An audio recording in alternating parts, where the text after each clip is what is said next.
The sun had barely cracked the horizon when Ethan Cole, a trail-worn cowboy, staggered through the cedar brush of the Sierra Mesas. His horse had been shot out from under him the night before, and the outlaw's bullet still burned deep in his side. Every breath felt like a fist tightening inside his ribs.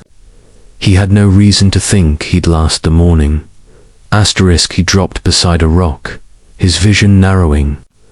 From his saddlebag he pulled the only thing still worth something, a small tin of quinine and willow tonic. Medicine he carried everywhere since the winter fever had nearly taken him as a boy. It was enough to save one person, not two. Through his blurring eyes he saw movement. A young native boy, no older than 15, stumbling across the dust, feverish, trembling, lost. The boy's face was painted with sweat, lips cracked open like he hadn't had water in days. Ethan knew what the signs meant. Fever, infection, killing fast. The cowboy could barely lift his head. Yet something inside him spoke. You've lived your life. He hasn't even started. Was shaking hands. He pulled the cork and pressed the medicine tin to the boy's lips. The boy resisted at first, unsure, but Ethan whispered, greater than easy, kid. Ain't no harm meant. Take it. You need it more'n I do. The boy swallowed. His breaths eased. Ethan's didn't. He passed out beside the rock, convinced he'd never wake again. Ethan didn't know how long he slept. A few minutes, an hour, maybe a day. He woke because the world suddenly felt warm, not from the sun, but from hands lifting him, carrying him. Shapes circled him, painted faces, feathers, braids, bows slung across backs. He had been found by the Apache, a tribe that did not often forgive trespassers. He should have been terrified, but he couldn't move, could barely breathe. They carried him to a canyon camp hidden between burnt orange cliffs. Women placed blankets beneath him, elders inspected the wound, and a tall warrior stood at the head of the group, staring down at him with piercing dark eyes. Ethan understood enough Apache to gather one thing. The boy he had saved was the chief's only son. The chief knelt beside him. Greater than. My son lives because of you, he said in halting English. So you will not die here as an enemy. Ethan tried to speak, but the pain crushed the words. They applied herbs to his wound, chanted softly, and laid cool water on his forehead.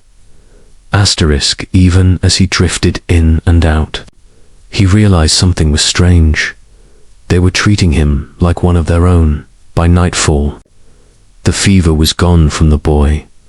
By the next morning, the boy could stand, and Ethan could finally breathe again. But the tribe remained quiet, far too quiet.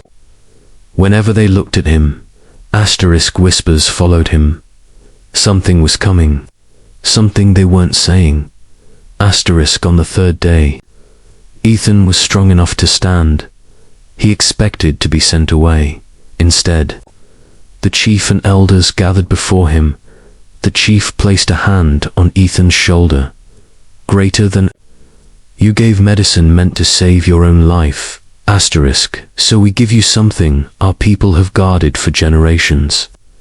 He gestured toward the canyon. A lone warrior signaled. Drums began deep, steady, ancient. A ceremonial circle formed.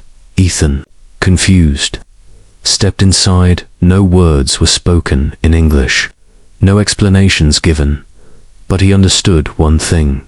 They were honoring him. A dying cowboy. A stranger. A man from the other world. The air thickened with smoke from burning sage. Women sang with voices sharp as arrows. Soft as wind, children sprinkled red dust over Ethan's hands. Dust used only for blessings. Asterisk warriors painted a stripe across his chest in white clay. Then the chief lifted a carved wooden totem, the shape of a hawk, greater than HGH. The chief said, "You saved my son. Asterisk today, the spirits say you join us.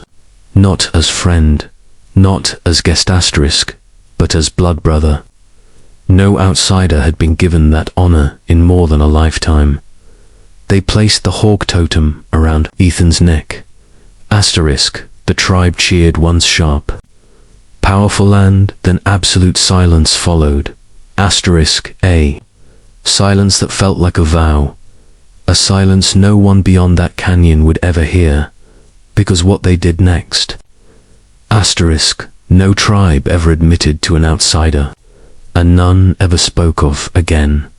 Asterisk, they showed Ethan a hidden spring in the canyon. Asterisk, a source of pure healing water the tribe had, protected for centuries. Asterisk, only the chief's family knew it. Existed. They let Ethan drink. His strength surged like fire through his veins. Asterisk, his pain vanished. Asterisk, his wound healed. Clean, he felt reborn. The chief looked him in the eyes. Asterisk, greater than. You will leave this place at sunrise. Tell no one, not the townsfolk, not soldiers, not anyone. You saved my son. Now we saved you. Ethan nodded. He understood the price of their gift. Asterisk, at dawn, they returned his saddlebag, gave him a new horse. And the boy, the one he had saved, pressed a small obsidian stone into Ethan's hand. Greater than. So you remember me, the boy whispered. Asterisk, and so the spirits know you walk with them. Asterisk, Ethan rode away from the canyon with a healed body, a renewed soul, and a secret that lived deeper than any grave. When he reached the next town, people gasped at the sight of him. You were shot up bad, they said. No man could survive that. Ethan just smiled. Greater than had a little help, he'd answer quietly. Asterisk, but the real truth. The ceremony, the blessings, the hidden spring, he never told a soul. Asterisk, for the rest of his life.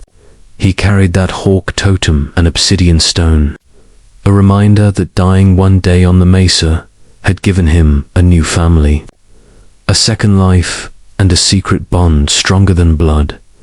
And the tribe, they returned to their silence, because what they did for Ethan Cole is something no one speaks of.